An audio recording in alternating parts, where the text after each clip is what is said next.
Добрый день, уважаемые зрители!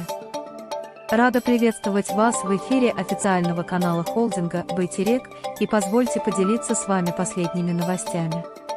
В ходе официального визита президента Республики Казахстан в Итальянскую Республику дочерние организации холдинга Байтерек подписали ряд ключевых документов, направленных на укрепление стратегического партнерства с Италией в области экспорта и инвестиций.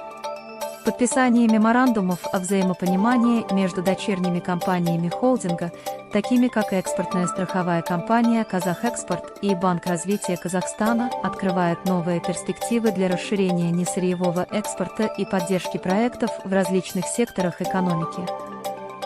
Завод по производству каустической соды, ПВХ и карбида кальция появится в Туркестанской области. Банк развития Казахстана объявил о предоставлении финансирования инвестиционному проекту, связанному с производством каустической соды, ПВХ и карбида кальция в Туркестанской области.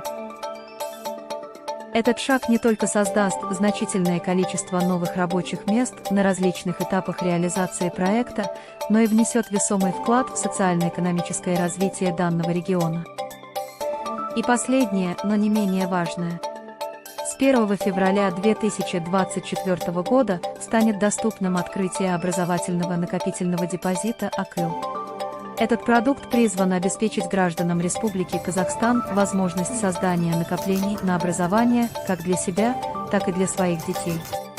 Ставки вознаграждения составляют 12% годовых на период 3 лет и 9,5% годовых на период 5 лет. Следите за новостями на страницах наших социальных сетей.